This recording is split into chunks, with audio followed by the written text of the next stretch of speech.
Do you speak any English? Do you understand the words that are coming out of my mouth?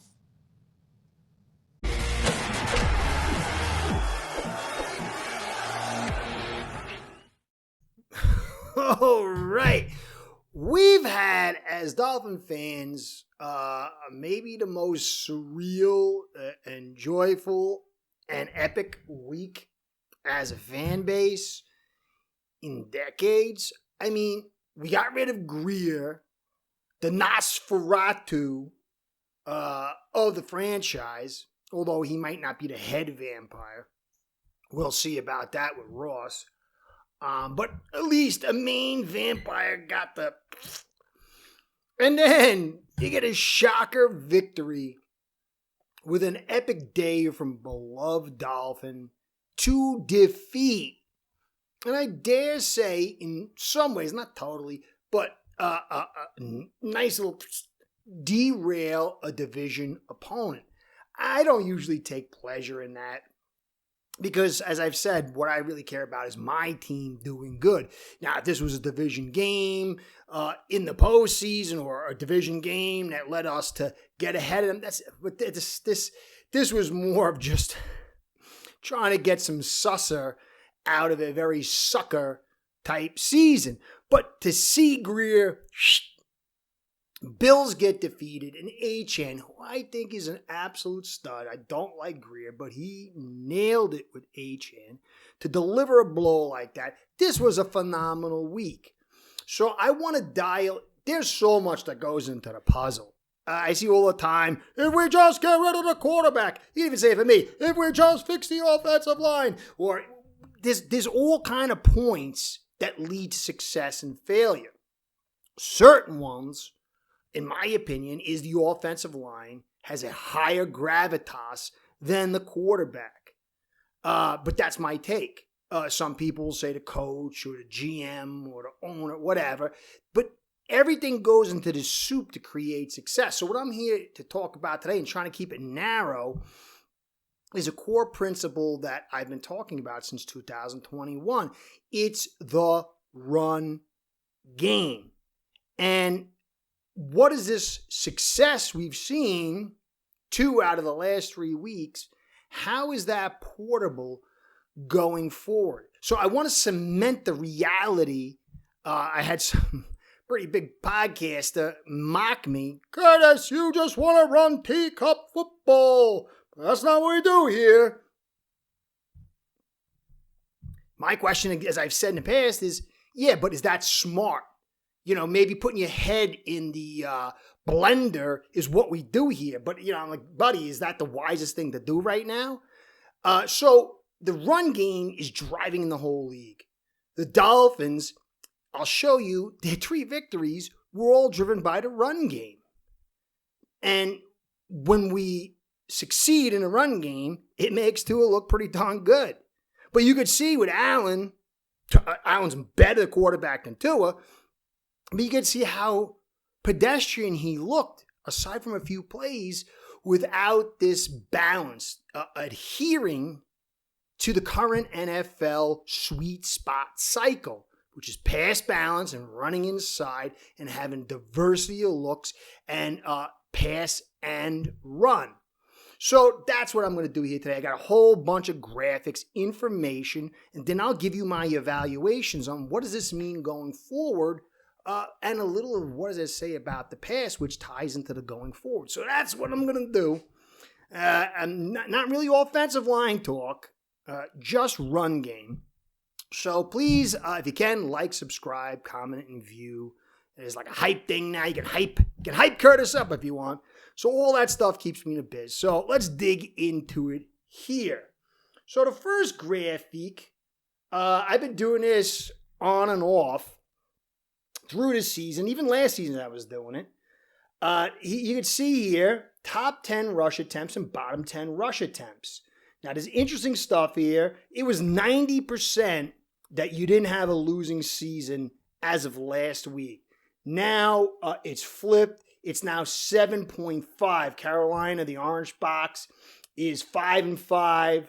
So, but still, you got 75% chance to have a winning season if you're in top 10 rush attempts. Or you want to say 80% chance not to have a losing season. Either way you slice it, those are darn good odds to be in that company. Now, bottom 10s kind of stayed the same. Tampa and Pittsburgh, they both have winning records. But as their run game has struggled, and you can see they're in the green. Tampa, they usually run about 25 attempts. The last 3 games, 20.7. They picked up some losses. Pittsburgh, they're 29th. They usually run 22. That's a low. They're down to 19, and they've struggled too. But however you slice it, while they are trending down, 80% chance to have a losing season. So this is a real good correlation to what the sweet spot is. If you go back 4 years or 5 years, it's not going to look like this. It'll be more in the 50% range or the 60% range. And this is held true now for 3 seasons. So there is a very good correlation between this and success. So get into it a little bit tighter for the Dolphins. So here's another graphic of mine. You got rush attempts, the week, and the wins and losses. So it's not always the same. Like, why did we only run the ball a few times? Sometimes when you get behind, it happens. But still, week 1, 12 attempts, loss. Week 2, 13 attempts, loss. Week 3, 23 attempts, which was pretty much double. Bills that week beat us 31-21. They had 27 attempts. And if you look at the numbers, let's see, right here, we had 109 yards, 4.7 yards per carry, which was not a bad week, but 23 attempts. They had 157, 5.8, and 27 carries. But they edged it out. It also speaks to our defense. If you do not run the ball enough against us, we're going to stop you. It's not that we can't stop the run. It's that we get mental breakdowns and the depth is not really there. So if you're not running the football enough, that depth doesn't get tested. The starters don't get tired, and then you get to test the depth. And then you don't get to test the repetitions of making sure those run fits are right. So you got to run a lot against us, which they did, and they had the win. So week 4, 30 attempts against the Jets, win. They had a lot of attempts too, but we out-attempted them, I believe. Let me check here. Yeah, we out-attempted them by 2 rushing attempts. But a lot of their attempts, there was a lot of quarterback sneaks in there, which it works, but it's not exactly the same. It's those running inside that really wears you out. But we beat them by 2 attempts. We got the win with 30 attempts. Week 5, 14 attempts, lost. 20 attempts in week 6, lost. 20 attempts week 7, lost. Week 8, magically, 37 attempts, win. Week 9, lost. 20 attempts and a loss, as I said. Week 10, 30 attempts. And we beat the Bills by, let's see, what do they have? 22 attempts. So we beat them by 8 attempts. And some of those attempts were by Allen. Again, that's not the same thing, although Allen does bring a physicality, but it's not the same thing. But you can see right here, you've got 30 plus attempts, and you get 3 wins. And everything else is in the trashola, and you got losses. Let's dial it in a little bit more for this week. And this, I'm going to use this graphic coming up to tie in the defenses we're facing and the success we're seeing, and the backs and the offensive line to wrap up future projections. Okay? Because everything's not portable. It's about matchups. It's about planning, amount of time of planning you have. Is a short week, a long week? What's the environment that you're playing in? There's all kind of stuff. But there's a clear indication here that I want to show you so you can maybe not get swept up in hopium or not get swept up in hadium, that you can kind of dial it in. So here's the graphic. All those purple boxes are very sweet areas to run. Middle left, middle right, very good for us. That last run by HN was, I think, middle left. We had some good stuff on the outside. You could see the success rate over there, big graphic. But I want to just focus on the bottom. If you want to hit pause, you can dial in on the data. But 30 attempts, yards 184. But go to the next green circle. 173 were yards after contact. So that means the backs were getting hit very early and breaking tackles, which created what you see here. Now, further dialing in, the red circles, yards per attempt, 6.1. Yards after contact, 5.77. So you're talking about 0.4 yards before contact. It was the backs making this thing run. And if you go and you look at Atlanta, they're like 28th. Jets are like 26th or 27th. I had it written down, but I forgot to put that. They're all bottom 5 or bottom 7 run stop. Bills 30th.